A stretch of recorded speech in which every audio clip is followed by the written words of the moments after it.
Estou pronta. Aqui estamos mais uma vez, queridos amigos, companheiros de caminhada, para o nosso estudo semanal, com muito amor e gratidão no coração. Começo hoje, em especial, pedindo aos irmãos de luz, a Nossa Senhora, que envolva a nossa querida Flavinha em muita luz e amor pelo aniversário dela, que é uma alegria, né, festejar contigo essa noite aqui. Então, vamos respirar fundo, soltar o ar devagarinho, sentindo cada parte do nosso corpo funcionando direitinho, agradecendo, agradecendo, agradecendo por este momento, por esta reunião, por tantos ensinamentos. Vamos nos ligando, elevando o nosso pensamento, nos ligando aos nossos benfeitores, irmãos de luz, guias e protetores, nossos anjos da guarda. Vamos nos ligando à nossa querida tia Ziza, mentora da Casa Lucas, aos irmãos franciscanos, às irmãs Clarissas, que com sua alegria nos envolvem. Vamos nos ligando a Lucas de Assis, a Francisco de Assis, e somos envolvidos pelo manto sagrado de Maria, com seu amor, a sua luz, nos conectando a Jesus que nos abraça, e através da oração que ele nos ensinou, chegamos até o nosso Deus Pai Todo-Poderoso. Pai nosso que estais no céu, santificado seja o vosso nome, venha a nós o vosso reino, seja feita a vossa vontade, assim na terra como no céu. O pão nosso de cada dia nos dai hoje, perdoai as nossas ofensas, assim como nós perdoamos a quem nos tem ofendido. E não nos deixeis cair em tentação, mas livrai-nos de todo o mal. Ó Pai Todo-Poderoso, que assim seja. Vamos lá, então, pessoal, indo para a reta final do livro Os Mensageiros, capítulo 49, Máquina Divina. Não se passaram muitos minutos e estávamos ao lado do agonizante, cuja situação preocupava o clínico espiritual. Era um cavalheiro de 60 anos presumíveis, que a leucemia aniquilava morosamente. Há muitos dias se encontra em coma, explicou o facultativo, mas temos necessidade de mais forte auxílio magnético para facilitar o desprendimento. No aposento, além de duas senhoras desencarnadas, a mãe do agonizante e uma parenta próxima, viam-se familiares encarnados, dando mostras de grande aflição. Nosso orientador examinou o enfermo detidamente e sentenciou: nada resta senão a necessidade de concurso para o desligamento final. Aniceto, a seguir, recomendou observássemos o moribundo com atenção.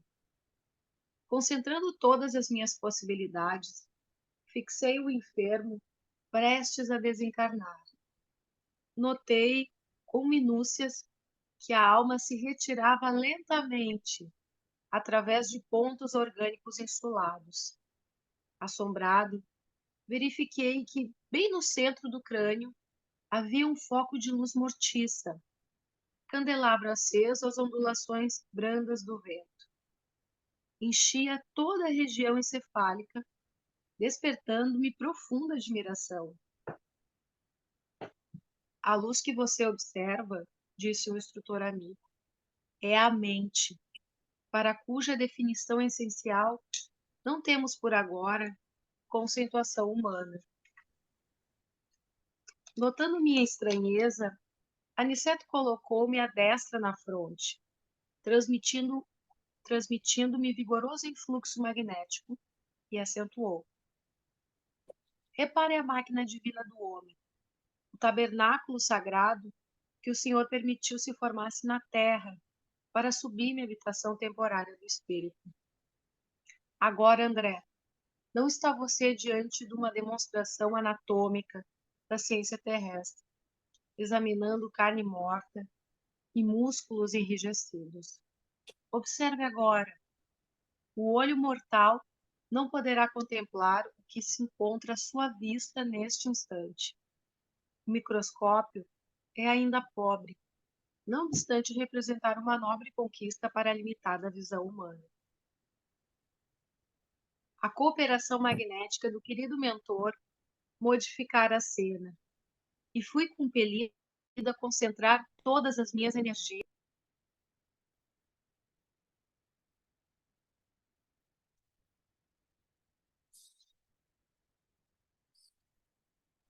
Flávia, tu tá no mudo. Flávia? Flavinha, tu tá no mudo. Não estamos te ouvindo. Ai, Cena ai, ai. pré. Ela não me ouve. Vocês me ouvem? Karen, tu não consegue pelo computador Tô ligar o tentando. microfone? Tô tentando. Mas eu mexo, não sei se eu mexo aqui, o Kiko mexe lá. Purificação do Ó, sangue. Peraí. deu. Flávia, Oi? por Oi, Flávia. favor, ali do Repare a Máquina Divina do Homem, mais ou menos por ali. Não, a cooperação magnética do querido mentor, tu ficou no mudo. Ai, sabe por quê? Porque me ligaram bem na hora. Tá, tu Tá, pode, vamos por lá de favor, novo. recomeçar? Desculpa. A cooperação magnética do querido mentor modificara a cena, e fui compelida a concentrar todas as minhas energias a fim de não inutilizar a observação pelo golpe do espanto. A luz mental, embora fosca, tornara-se mais nítida, e o corpo do moribundo agigantou-se, oferecendo um espetáculo surpreendente aos olhos ansiosos. Parecia-me o corpo agora maravilhosa usina nos mais íntimos detalhes.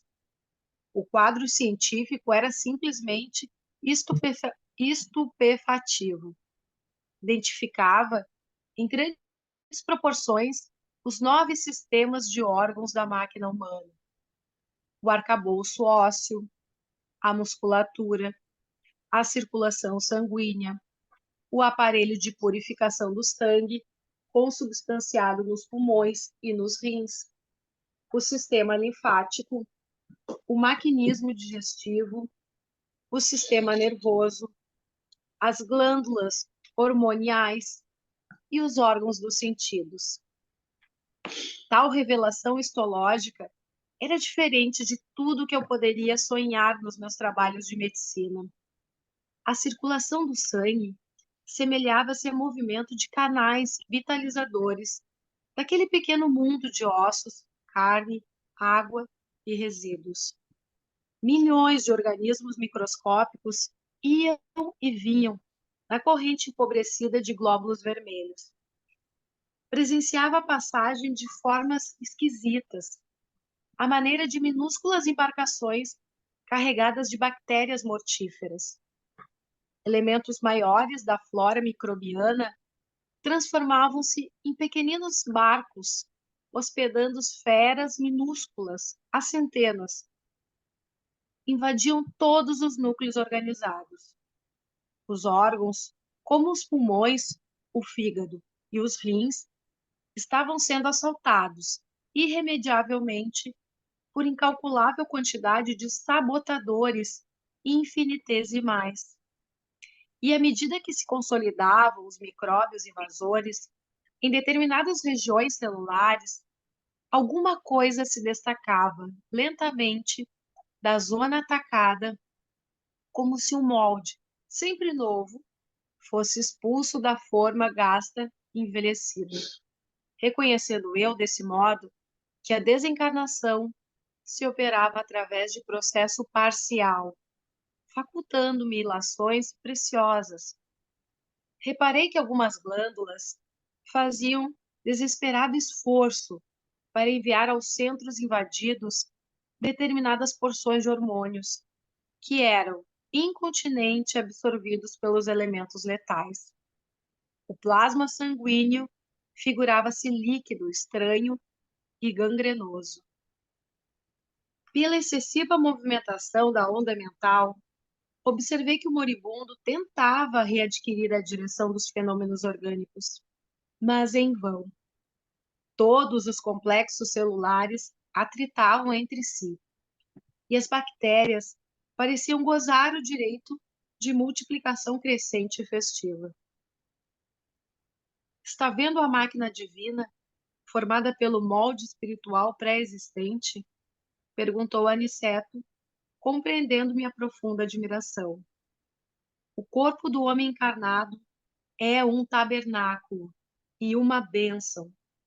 Nesta hecatombe angustiosa de uma existência, pode você reparar que todos os movimentos do corpo estão subordinados à administração da mente. O organismo vivo, André, representa uma conquista laboriosa da humanidade terrestre, no quadro de concessões do Eterno Pai. Pode você agora identificar os movimentos da matéria viva. Cada órgão é um departamento autônomo na esfera celular, subordinado ao pensamento do homem. Cada glândula é um centro de serviços ativos. Há muita afinidade entre o corpo físico e a máquina moderna. São ambos impulsionados pela carga de combustível, com a diferença de que no homem a combustão química obedece ao senso espiritual que dirige a vida organizada. É na mente que temos o governo dessa usina maravilhosa.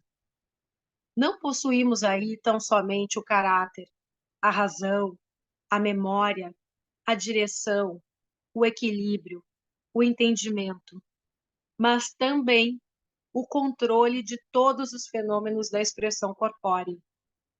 Na sede mental e, consequentemente, no cérebro, temos todos os registros de distribuição dos princípios vitais aos núcleos celulares, inclusive a água e o açúcar. Os centros metabólicos são grandes oficinas de trabalho incessante. A mente humana, ainda que indefinível pela conceituação científica limitada na Terra, é o centro de toda a manifestação vital no planeta. Cada órgão, cada glândula, meu amigo, integra o quadro de serviço da máquina sublime, construída no molde sutil do corpo espiritual pré-existente. E por isso mesmo, chegará o tempo em que a ciência reconhecerá qualquer abuso do homem como ofensa causada a si mesmo. A usina humana é repositório de forças elétricas de alto teor construtivo ou destrutivo.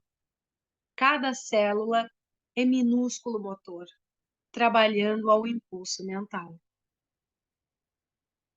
Aniceto calou-se por momentos, e enquanto eu via aterrado os mais estranhos fenômenos microbianos no corpo do moribundo, volveu ele a palavra educativa. Vemos aqui um irmão no momento da retirada. Repare a incapacidade dele para governar as células em conflito. A corrente sanguínea transformou-se em veículo de invasores mortíferos, que não encontraram qualquer fortificação na defensiva. Observe, identificará milhões de unidades da tuberculose, da lepra, da difteria, do câncer, que até agora estavam contidos nos porões da atividade fisiológica pela defesa organizada e que se multiplicaram assustadoramente de par com outros micróbios tão prolíferos quanto terríveis. A nutrição foi interrompida. Não há possibilidade de novos suprimentos hormonais. O agonizante retrai-se aos poucos e ainda não abandonou totalmente a carne por falta de educação mental. Vê-se pelo excesso de intemperança das células, sobre as quais não exerce nem mesmo controle parcial, que este homem viveu bem distante da disciplina de si mesmo. Seus elementos fisiológicos são demasiadamente impulsivos, atendendo muito mais ao instinto do que ao movimento da razão concentrada. A falar verdade, este nosso amigo não se está desencarnando, está sendo expulso da divina máquina, onde, pelo que vemos, não parece ter prezado bastante os sublimes dons de Deus. Final do capítulo 49. Bom, a gente vê nesse capítulo aí, primeiro, a questão do André Luiz, né? E o próprio Vicente, mas o André Luiz que teve a visão expandida. É o segundo momento que ele recebe, que esse livro é uma semana, né? Uma semana de vinda dele até a crosta, e ele recebeu a expansão da visão psíquica dele já naquele primeiro momento, nos primeiros capítulos que a gente viu. E nessa aí, mais do que a visão psíquica, com a imposição das mãos do espírito do Aniceto no frontal dele, ele conseguiu ter a visão praticamente de raio-x do moribundo. Esse moribundo, a gente vai ver aí que o nome dele é Fernando, é o que vai desencarnar no próximo capítulo. Então, a visão psíquica que ele consegue ter como médico, e é dito para ele, olha, agora tu não vai ter a tua visão, a tua percepção fisiológica de quando tu era encarnado, o médico que ele era, né?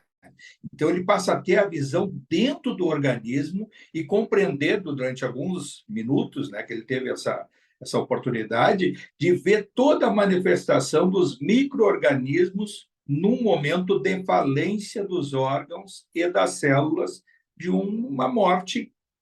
Espiritualmente, a gente vai ver que ela tem a causa, né, da doença que ele tem ali, leucemia, e que o desencarne dele vai variar conforme a ascensão ou a decadência do espírito. Mas a falência dos órgãos para todo mundo se dá dessa forma. E aí a gente vê também essa visão psíquica dele de compreender o quanto que essa engrenagem, o nosso organismo, o nosso corpo humano, quantas coisas simultaneamente tem que dar certo para dar a nossa oportunidade de estarmos aqui encarnados.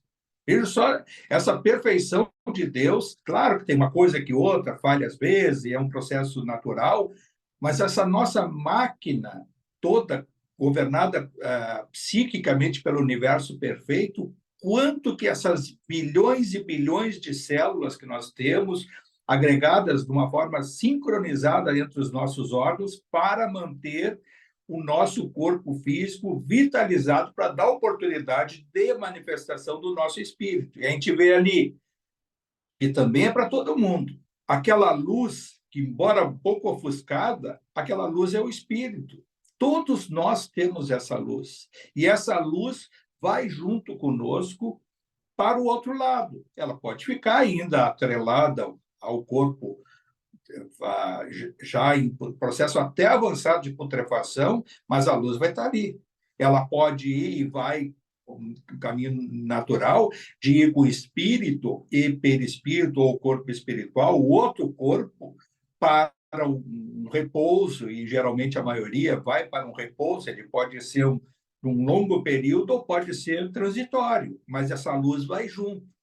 E essa luz que nós temos, todos nós temos, e é uma luz eterna, que é o próprio Espírito, ela se expande conforme o nosso comando mental. É isso que a gente faz quando ora, quando a gente deseja uma coisa, né? A gente manda energia, é essa luz que se expande, ou ela pode, muitas vezes, até por temores, por medo, por precaução, muitas vezes ela é um pouco ofuscada e que nós ficamos para baixo, que é o momento que a consequência no nosso estado de ânimo é de tristeza, é uma tristeza persistente, que é uma melancolia, uma depressão e assim por diante. O que a gente tem que aprender é utilizar essa luz que ela é eterna, mesmo lá do outro lado, mesmo aqui como nós estamos hoje encarnados, né? Vamos supor que estamos todos encarnados.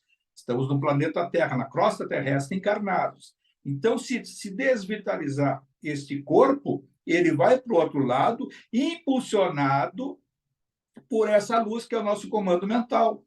Existe um momento, tá? Eu estava falando no início a questão do Odilon ali com a segunda morte, que isso até eles referem lá no início, o Odilon fica conversando com o Inácio, e diz que tem um momento, e isso já tem em outras obras, muitas outras que eu já li, que tem um momento que é do próprio espírito de desencarnar. Ele tem que dar um determinado impulso para sair do corpo físico, para o processo de rompimento do nosso chamado cordão de prata, a nossa linha fluídica que nos liga espírito, corpo espiritual e corpo físico. É claro que se dissipa essa energia logo, por isso que o processo de falecimento se dá em algumas horas, na média geral de 12 a 16 horas se desfaz completamente, mas é um momento que o espírito tem que dar aquele impulso. Quando ele fica muito aprisionado no corpo, a dificuldade é maior. E é essa ajuda que a mãe do Fernando pede, através de um facultativo ali, que é um outro médico espiritual, que pede para o Aniceto esse auxílio para desencarnar o filho. E é tão impressionante esse relato que, ao ver, durante o funcionamento de falência do organismo, a gente vê o processo das bactérias, até, às vezes, dos vírus, mas principalmente as bactérias, que se sentem livres e passam a não ter um comando de aprisionamento. Elas, as próprias bactérias, todas que nós temos no nosso organismo, várias bactérias. Nós temos células no nosso organismo que são cancerígenas, nós temos células muitas vezes ligadas a determinadas patologias, como é referido ali, com a cólera, outra, que coloca as outras patologias, essas células estão adormecidas. Todos nós temos células que são nocivas ao nosso organismo, adormecidas, e que até bactérias, pela ação de antimicrobianos, no caso dos antibióticos, ou seja, uma ação também por alimentação, o nosso organismo tem a imunidade que dá um comando de represar essas bactérias e até a ação de vírus, que com as vacinas, o que ocorre conosco hoje, essa da pandemia e o coronavírus, é só um exemplo da gripe e outros mais. Nós temos esses vírus conosco adormecidos, porque estão na forma de vacina e o nosso organismo está vitalizado, estamos com a imunidade saudável, equilibrada. Quando nós estamos com a imunidade baixa, esses organismos, eles se manifestam. E quando é de uma forma persistente, eles passam a ganhar a luta no nosso organismo, é o fenômeno que a gente chama de septicemia, infecção generalizada, que, em geral, leva ao desencarne, porque aí não há mais antibióticos que possam ganhar essa luta interior. Agora, vem as causas espirituais, se a questão da lei de causa e efeito é chegar no momento, é destino, bom, aí é outra particularidade. Mas o fenômeno se dá da mesma forma com todos os desencarnes. Quando a gente está com uma infecção, estamos travando uma luta interior. As pessoas que, por exemplo, são submetidas à quimioterapia, que baixa a sua imunidade, estão propensas a qualquer tipo de infecção, ficam sensíveis ao tipo de infecção, é exatamente esse processo, que aí de resguardo, e muitas vezes, mas não é um processo em que a infecção ganhou a luta.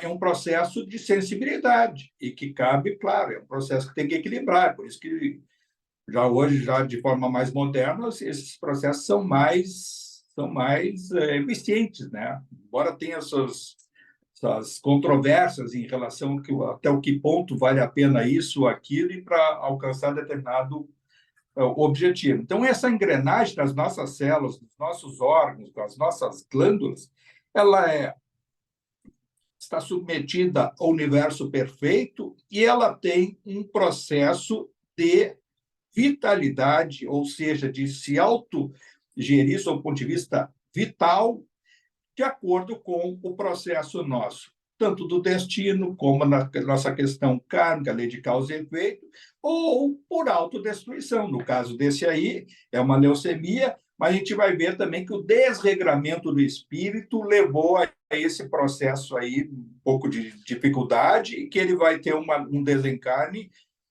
talvez com o mérito da mãe dele, com um aniceto para fazer esse desligamento. Mas nem tudo que a mãe quis, ela vai conseguir, porque nós temos que respeitar. E eu acho que está agora no próximo capítulo, a gente pode ver isso aí. Tá, Flávio? Ô, Francisco, Fala. deixa eu te perguntar uma coisa. Esse aqui é mais ou menos assim aquele desencarne programado, em que já tem uma previsão, um encaminhamento pela doença. Esse aí... Porque ele está Não, doente, esse... já é uma previsão. Os próprios mas... espíritos já estão ali acompanhando a passagem. E quando ocorre aquele desligamento bruto, acidente, o suicídio, a coisa repentina, assim, o corte, como ocorre? Esse aí não é que estivesse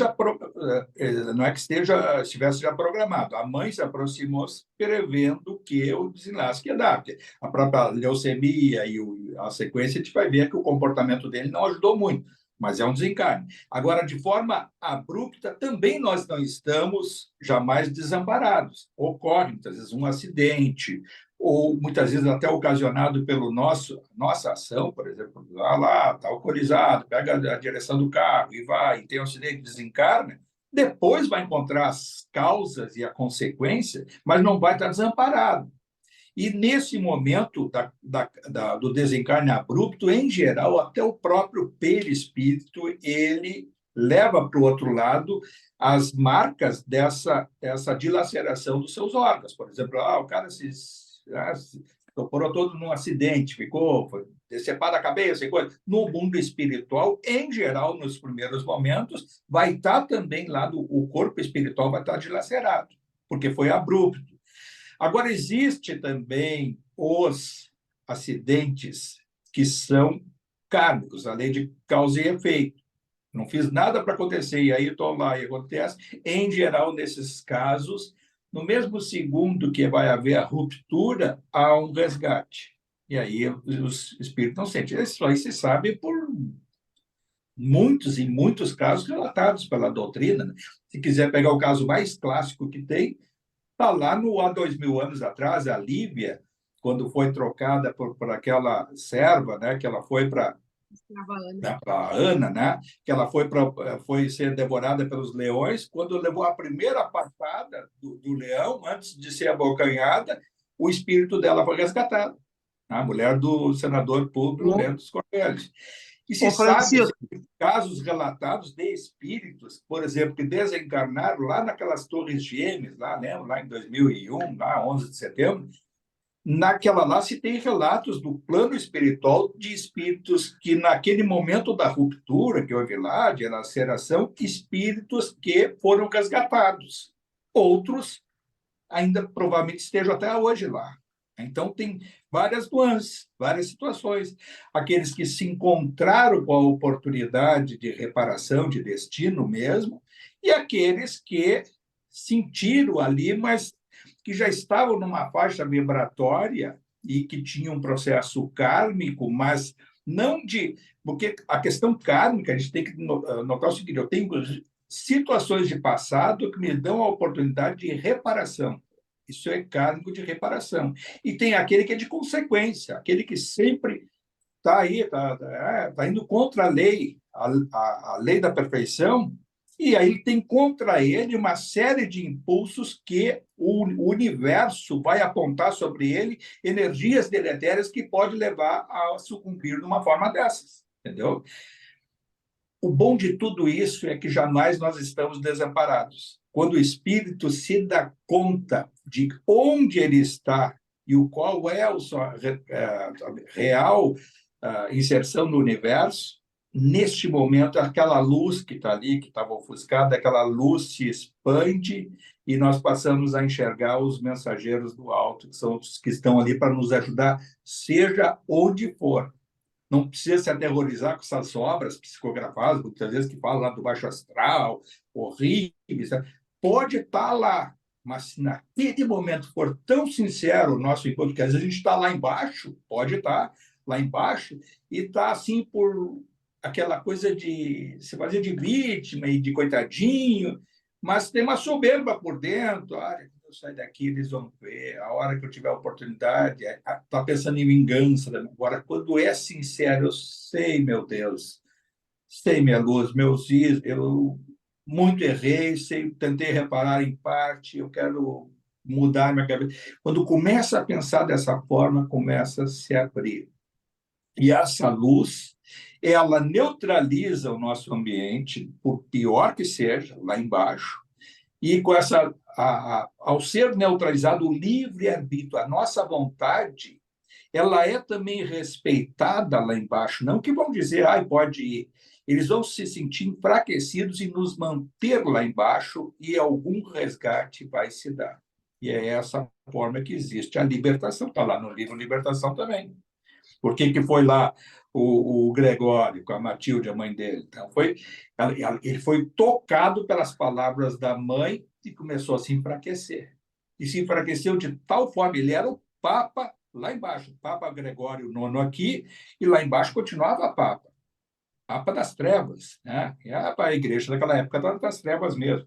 Então, ele, como Papa lá embaixo, se sentiu enfraquecido, e os espíritos perversos nem conseguiram chegar perto, porque a luz de Matilde, lá do alto, junto com o instrutor, o Gúbio e o André Luiz e outros que estavam ali, estavam elevando o seu pensamento alto, e aquela luz enfraqueceu todo aquele ambiente, e ela teve a chance de pegar já o espírito já moribundo, né, do Gregório, e levar para uma área. Ele não foi para o plano espiritual superior, ele foi para uma área intermediária para seguir um longo processo de recuperação que deve ainda seguir, e vai seguir durante alguns, talvez séculos ainda, né? E mãe sempre funciona, né? Na cometria, Mas quando vem a mãe, o cara mais durão é a afrouxa figura, e vai com a a mãe. figura que aparece de libertação, não é de graça quando se invoca Maria Santíssima, né? Maria de Nazaré.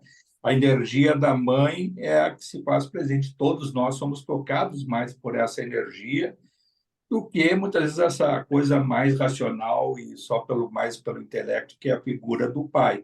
Mas também o pai também está isso aí tudo, na realidade, hoje estamos pais, estamos mães, né? Durante um longo percurso aí de evolução, viemos de uma forma, de outra, ou mais ou menos de um e de outro, e ao mesmo tempo espiritualmente com um comando de ascensão. Mais alguém quer Ô, dizer alguma Francisco, coisa?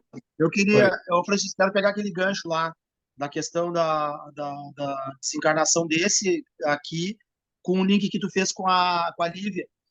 Os primeiros cristãos, tá, que foram lá decapitados, os animais pegaram, até o próprio Cristo, né, com as chagas, esses espíritos, eles ficaram, esses espíritos, eles ficaram com essas marcas, ou em virtude da proteção do alto, pelo sacrifício que eles fizeram, eles foram poupados, ou o espírito foi resgatado antes de acontecer alguma coisa, entendeu? Com o perispírito, vamos dizer assim, não o espírito, mas o perispírito, antes de acontecer algum trauma, uma mordida de um leão, ou, por exemplo, o Paulo de Tarso, que foi decapitado, né? Eles ficaram com essa ressonância, ou isso ali pela proteção, pela libertação, isso não teve relevância. Jesus ficou com as chagas, né? Eu não sei se ele ficou de propósito para mostrar, né? Ou se isso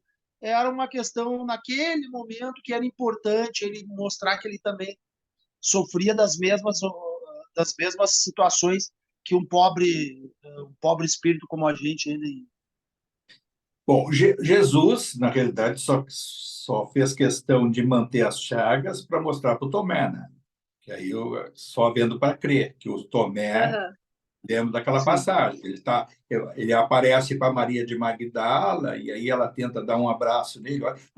Tudo isso aí é mediunidade, olha só. Aí Maria de Magdala vê Jesus e ela estava acompanhada de mais duas, ele estavam mais distantes, e ele, absorvendo a energia de Maria, se materializa para ela como uma gênio. E ela tem o afã de querer dar um abraço nele, mas ele tinha vindo lá do Vale dos Suicidas para resgatar Judas. Até no Evangelho parece alguma coisa nos Atos dos Apóstolos, mas a gente sabe isso pelo mundo espiritual, né? Então, ele foi resgatar Judas e aparece para Maria de Magdala. E ela tem o afã de dar um abraço e diz, não, Maria, não fui ainda ao Pai. Quer dizer, não subi, não limpei minhas energias deletérias. Ou seja, estava vindo lá de cima. O que queria fazer? Uma viagem astral um pouco superior para voltar. E aí, enquanto isso, ela correu para dizer para os apóstolos. E estavam lá todos reunidos com medo numa caverna, lá num local escuro lá, e aí ela relata, vi o mestre, vi Rabone, aquela a mensagem que está na Bíblia. E aí eles dizem, mas como? Aí aparecer para ti, quer dizer, para ti, para a mulher e ainda para ela, aparecer para eles. Aí o Pedro achando que era para ele, coisa. E aí o Tomé, mas só isso. E teria dito algumas palavras para ela, só que falta, agora nós vamos ter que acreditar nessa vagabunda, nessa isso, né? Foi dito alguma coisa para ela. E o Tomé foi áspero até nesse momento. Foi nesse momento que aí se materializa ali com maior facilidade Jesus, pelo ectoplasma dos presentes, de único. E aí ele disse, Tomé, toca as chagas, aí abre as mãos furadas dele, que aí eles caem de coisa, aí outros ficam de joelho, aí por isso João, o evangelista, é o considerado o apóstolo amado de Jesus, e quem é João? João é tudo que foi para trás, que foi depois Chico Xavier, foi Kardec, Francisco de Assis e tudo. E por ele nós podemos ter um exemplo do que tu falasse. O Francisco de Assis não tinha karma, ele vivenciou a passagem de Jesus até o momento da crucificação, e ele carregou com ele sempre carregou aquela coisa de admiração por Jesus e, ao mesmo tempo, de incompreensão. Como pode um homem desse ter passado por tanta dor, por tanto flagelo, no mundo nosso dos encarnados? E ele, como Francisco de Assis, ele passa a ter aquela renúncia. O pai dele era um próspero comerciante, muito rico, a família Bernardone, lá na região da Umbria, lá, e conhecidíssimo e tudo, e tinha tudo para ter. E aí ele teve ainda uma adolescência meio de conflitos, achando, eu tenho facilidade, tenho isso, mas tinha uma coisa que dava um vazio nele, que aí é um momento que ele passa depois, até a transformação que está no livro lá, Francisco de Assis, uma das melhores obras que eu já li. E aí dá ali o processo de transformação dele, aí que ele o simbolismo de ele retirar as vestes que o pai dele, a família dele tinha dado, e aí mais uma vez a mãe, que foi que a Maria Piccaline, a mãe dele, foi a que o absorveu, que compreendeu, e que a revolta do pai contra ele foi a mãe que fez, que teve ainda um momento que o pai aprisionou lá, foi castigado nos porões da casa dele, não foi assim uma coisa, vai. E esse processo todo se deu. E aí, por que Francisco de Assis teve tracoma, teve os olhos perfurados com ferro quente, porque naquela época era uma terapia absurda, mas era da época, e com com aquela fraqueza, aqueles problemas que ele teve de saúde. Aí vejam só, o Francisco de Assis, 1240 por ali, 1200 e tanto que desencarnou, ele vem com o Francisco Xavier. Chico Xavier era praticamente cego de um dos olhos, e aí o Peixotinho, aquele que fazia cirurgias, tentou fazer nele, e ele, não, isso eu não gostaria de curar, porque isso ainda é uma coisa que eu carrego comigo, e ela é necessária, essa minha cegueira, para compreender o fenômeno. Deu para entender o que ele quis, a mesma compreensão que faltou para ele, como Francisco de Assis e que ele carregou, e teve o corpo espiritual dele, mas o problema estava na mente dele, de incompreensão com a humanidade, com a civilização humana, de ter feito 2000 anos depois de tudo que Jesus teve que sofrer, tendo vindo das constelações mais puras do universo, peregrinou durante 4 milênios para chegar até nós. E essa incompreensão foge a nossa. Nós não temos cabeça para compreender isso. E Chico Xavier, sendo que foi na última, sendo tudo que foi antes, um dos pensadores vindo de Capela, lá, não exilado de Capela, vindo de Capela, com um processo já de restauração, porque ele teve aquela passagem dele 6.000 anos antes, lembra daquela que eu contei?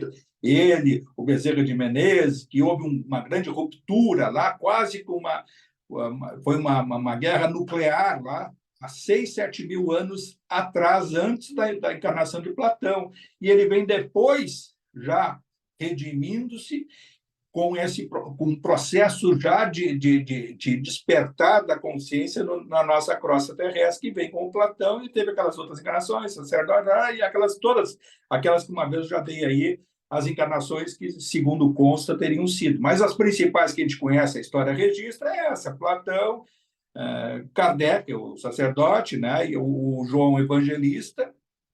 E aí teve outras encarnações ali, que a gente sabe aí pela idade, antes, na Idade Antiga, e Idade Média, e Francisco de Assis, e Jean Rus, e o Kardec e o Chico Xavier.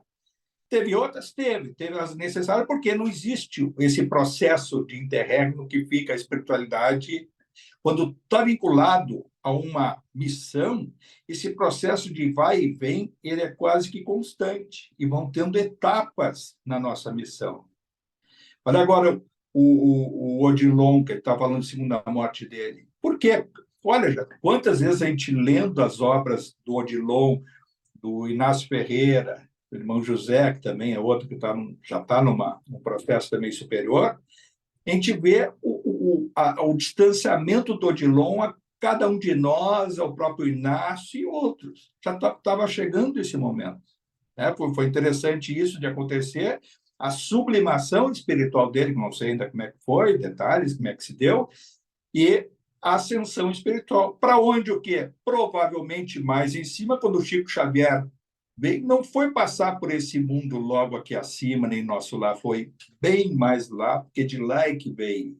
E a gente vai compreender o porquê que o Odilon foi para lá, o que ele já tinha sido antes. A gente vai pegar, olha a cultura que tem, olha os livros que eu li praticamente todos, eu acho que todos do Odilon e as manifestações dele, a cultura espiritual desse homem. Ele consegue ter assim uma explicação de tudo, dando onde está e como se deu na história. Então, um espírito fora do seu tempo. Então, nada mais justo que agora ele venha a ascender espiritualmente. Deixa um vazio, deixa a coisa. Vejam só lá que a Saudade, a mulher dele, a Dalva, que ele se reencontrou, quando eu falei que em 2010 ela desencarnou, e ele desencarnou em 73. Ela ficou longas décadas com a viuvez, cuidando dos netos e tal, e ela desencarna, se reencontra com ele em 2014, que tiveram a condição de ficar juntos lá, e agora vai ficar viúva de novo lá, mas tem que compreender esse processo. Nós não somos donos dos filhos, nem dos nossos afetos, temos que ter esse sentimento de irmandade global. Nós não temos ainda também cabeça para compreender essa concepção de irmandade em Jesus Cristo, ou seja, ter o mesmo sentimento de afeto entre todas as pessoas. E isso a gente vai encontrar bem mais lá, e ainda nós vamos ter que ir, voltar várias vezes. Felizmente, já hoje a gente sabe que vai e vem. Vai e volta, vai e volta. Quantas e quantas encarnações a gente nem percebia que ia e nem que tinha vindo, e fica aí num processo sem compreender muita coisa. Um dos aspectos que eu percebi assim, para compreender melhor a vida é de não aprofundar coisas que a gente não entende. Então, teve isso já. Para mim, eu tenho um problema com as escrituras, de compreender muito o que está ali. Eu sei que tem muita coisa no mundo espiritual. tem estudos sobre isso, tem até faculdades, universidades que estudam lá nos mundos espirituais um pouco elevados, que estudam as escrituras. Eu não teria cérebro, não tenho...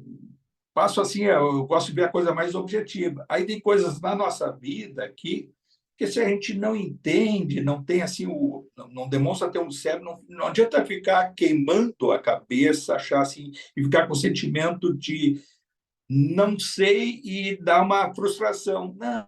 Não está o momento. Esse momento de despertar vai vir mais adiante. Por quê? Aquela luz que está ali, que quando o André Luiz viu, esse Fernando moribundo, é o espírito nosso que ele está aqui, está junto conosco. Ele geralmente se situa no nosso cérebro. O espírito ele tem uma localização, está no nosso frontal e no nosso coronário, e está no nosso cérebro. Aqui é que está a luz. E ela é que dá o comando, através do seu comando mental, é que dá a direção a todas as nossas ações. E isso é bonito de saber, percebendo que isso é eterno. Não adianta ficar dando 10 tiros aqui na cabeça, dilacerar, se atirar no fogo, ser trucidado. Pode ter algumas impressões. Aí vai dizer assim, como tu estava dizendo que fica do outro lado, é possível que alguma impressão, sim, porque não é simplesmente vai chegar do outro lado, fui retirar. Tem as impressões, vai haver, conforme o nosso mérito, a vitalização para compensar aquela perda ou aquele processo, e que muito provavelmente não vai ser um retirado e sair flanando, vai ser adormecido. Nesse adormecimento, um tratamento proporcional ao mérito do espírito. E aí vem de novo aquela questão, se nós podemos ter um mérito restabelecido quando a gente sinceramente invocar o alto e se auto-perdoar pelos erros cometidos, esse processo que se dá quase que instantaneamente, não significa que agora recebi a ajuda do alto e tá bom. Não, o resgate, e esse resgate vai ter um longo processo de restabelecimento, né? Tem que ter o despertar, que é o que a gente ia ver, vamos deixar para a semana que vem, o capítulo desse do Fernando desencarnando, que ele vai ter que se dar conta ainda do que nem se deu conta, do que fez, do que não fez. Teve o resgate, teve o desligamento, mérito da mãe, mas não vai subir, vai ficar em áreas intermediárias, inferiores, para lá se dar conta. E aí não tem mérito de mãe que vai fazer com que seja queimada aquela etapa.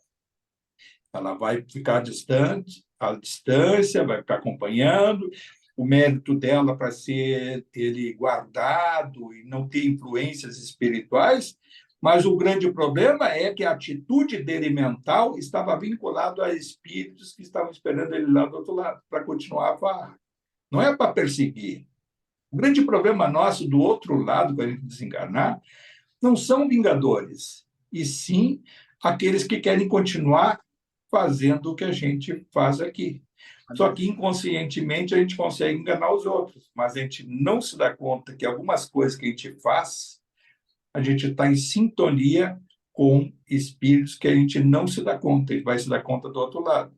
Por exemplo, a gente pode, quero bem os outros, mas daqui a pouquinho a gente olha com alguma antipatia para alguém e fica assim, mas essa aqui... Aí faz alguma coisa, ou ela faz para terceiros, e nos dá uma... Quando a gente faz isso, sente isso por uma pessoa, a gente está em sintonia com o inimigo espiritual dela, que passa a ser um auxiliar nosso. Opa, esse gostei desse. Esse percebeu bem o que é essa megera, o que é essa fulana, o que é esse fulano, o que ele é. Esse é dos meus. E a gente não se dá conta. E esse, então, se vincula. Quando tiver a aproximação desses dois, eu vou no ouvido dele. Aí a gente continua fazendo, não se dá conta, nem dorme bem naquela noite, não é? Aí depois vai ter uma outra contrariedade, aí já vem um outro dessa turminha aí, do inimigo daquela, que diz para o outro, aquele lá, às vezes é só dar uma cutucada que ele vem com a gente. E aí ocorre uma outra coisa, a gente tem um desregramento aqui, ali, fez isso, fez aquilo, e aí se vincula com outros espíritos. E não se dá conta, é um processo lento, sutil, e daqui um pouquinho pode ocorrer de a gente desencarnar. e esses espíritos vão estar esperando o nosso ali, o nosso desligamento, e dizer assim, e aí, meu chefão, agora. E opa, nem te conheço. Não, bem que tem umas coisas boas. Agora, se a gente estiver ainda vinculado a outras coisas, a viciações, a desregramentos mais assim acentuados, persistentes, esse convite não é nenhum convite vem, é assim, já vai. Porque aí, durante a noite, também a gente passa aí sem estar desencarnado. E durante a noite a gente vai com eles. Então, são as viciações aí, o alcoolismo, as drogas, o desregulamento sexual, as intrigas, a coisa do poder, essa coisa corrupta do poder também tem muito. Olha, tem um relato até dos duplos das cidades. Tem o Odilon até, que ele comenta com a Modesta, numa das obras dele, que eles estiveram em Brasília, capital federal. A Brasília espiritual, a Brasília crosta é essa que a gente conhece aí para o noticiário, a Brasília duplo inferior e o duplo superior. A guerra espiritual que se dá entre o vínculo da crosta, da real, essa que tiver, a real, nossa, aí é vínculo aqui direto. Uma vez que outra, os de cima tentam influir aqui para mudar a cabeça de alguns e para que isolar esse processo de baixo. E é uma luta insana. E esse duplo, aí é relatado por eles, assim, esse duplo está em todas as faces da espiritualidade. Eu já tinha ouvido falar sobre essa questão na Porto Alegre, tem a Porto Alegre, tem um duplo, não é um duplo, tem o duplo superior e o inferior. Então, são a cópia melhorada e piorada. A melhorada é mais em cima, a piorada, muitas vezes até vinculada a um passado nosso. Aí eu me dei conta também o porquê que às vezes a gente sonha com coisas que estão no passado, às vezes até no ambiente. Eu cansei de sonhar com a minha casa quando eu era criança, quando eu era na educação. Ela existe no mundo espiritual, no piorado ainda está para trás, é aquilo ali. E os espíritos, às vezes, estão ali, sem perceber, estão convivendo ali. E quando a gente sair daqui, conforme for, se insere sem se dar conta. Isso eu vi também, eu trabalhei no Grupo Conceição, uma vez também, já por vários sonhos, mas também em questão mediúnica, lá no outro, muitos anos atrás. Eu lá em 93 até 97, eu fui diretor lá daquele grupo. E tinha muita guerra. Olha, estava uma época que até olha, quase que eu fui, porque era assim, a questão espiritual envolvendo energias absurdas, assim. Aí eu estava numa guerra, eu estava na baixa vibração. E aí, naquelas sessões, estava assim, olha, tem um duplo. Aí estava assim, os relatos de espíritos que já tinham desencarnado lá, assim, do comando e de outros que já comandaram no passado. E eu não entendia bem essa coisa, essa engrenagem, como o mesmo ambiente, a mesma coisa. Esses duplos. Eu fui muito tempo depois que eu fui me dar conta. E esses duplos agem, e durante a noite a gente vai para lá e continua. E quando a gente desencarnar aqui, há uma tendência muito forte de a gente continuar fazendo as mesmas coisas nesses duplos. Pode ser um duplo inferior, mas se a nossa cabeça for vinculada ao alto, de percepção, de perceber que já desencarnou, de perceber que o mundo é outro e tudo, é muito mais fácil, e nós passamos a ser ali o quê? Mensageiros do alto, dando essa compreensão e irradiando. Do que vai despertar um espírito que não se dá conta desse vai e vem, se não tiver alguém do lado mencionando ou tendo uma atitude já de elevação? É assim, para nós também funciona, graças a essa obra. Então, quando o André Luiz foi o instrumento não só o André Luiz, todos esses espíritos que estão ali, a gente já viu lá do outro, só em uma semana, quantos envolveram, quantos espíritos que para nós são superiores e que, graças à atitude deles registrada, nos traz essa percepção, e a gente junta com outros estudos, outras leituras, e a gente consegue ter uma percepção. talvez hoje não tão grande como vai ter lá do outro lado, não logo em seguida, mas bem mais adiante, dessas percepções. Como eu falei agora do duplo, foi lá, 1990 e pouco, eu não me dava conta disso, e em sessão espírita eu via descrever. Hoje eu me dou conta desses duplos que existem. Existe o duplo do logo aqui do lado, de todas as coisas que nós estamos, só que esses mundos paralelos duplos, eles interagem e que a gente não percebe o que é o superior ou o inferior. A percepção se dá mais para quem está de fora e percebendo, graças a esses estudos que a gente percebe essas situações. A conversa é complexa, assim, a reflexão é profunda, mas, como eu disse também um pouco, tudo que a gente não compreender, deixa a coisa rolar, que daqui um pouquinho vai amadurecer mais e teremos acesso a mais informações, mais leituras, mais estudos, que nós vamos ter insights. As dúvidas que muitas vezes a gente carrega, quem sabe em oração pedir durante a noite, que nós sejamos levados a uma conversa, ou uma palestra, ou uma área aí de percepção. E aí, no outro dia, ou passado alguns dias, a gente vai ter um insight do que me dei conta. Essas coisas acontecem muito na nossa vida, a gente tem que aproveitar muito também. Eu acho que é isso, pessoal. Chegamos, então, semana que vem, vamos ver se a gente encerra essa obra e depois vamos tocar o Missionários da Luz, começar pelo prefácio. Podemos até a semana que vem, Flávia, passa aí para o pessoal PDF, se tiver, ou alguém, e a gente vai, então, a partir já daqui a 2 semanas, se preparar para a nova obra e aguardar eu vi hoje que era 25 de janeiro o lançamento do Nosso Lar 2, que é essa obra que a gente está encerrando. Vamos levar nosso pensamento agora, sempre multiplicando a nossa gratidão, a gratidão ao alto, aos nossos amigos espirituais, a eles, todos de uma forma emanada em Jesus Cristo, e são a nossa referência. A referência para que a gente dê conta das coisas do nosso dia a dia, a referência para que a gente possa, através desses estudos teóricos, colocar a parte em prática no nosso dia a dia, percebendo com consciência, para que a gente, quem sabe lá, no nosso momento de desenlace futuro, de mais uma vez, das tantas que já tivemos, a gente possa estar mais consciente, um despertar de consciência maior do que aquilo que já tem ocorrido em outras passagens nossas. A tudo isso e a todos os nossos amigos espirituais, oramos ao Pai nosso que estais no céu, santificado seja o vosso nome, que venha a nós o vosso reino e que seja feita a vossa vontade, assim na terra como no céu. O pão nosso de cada dia que nos dai hoje.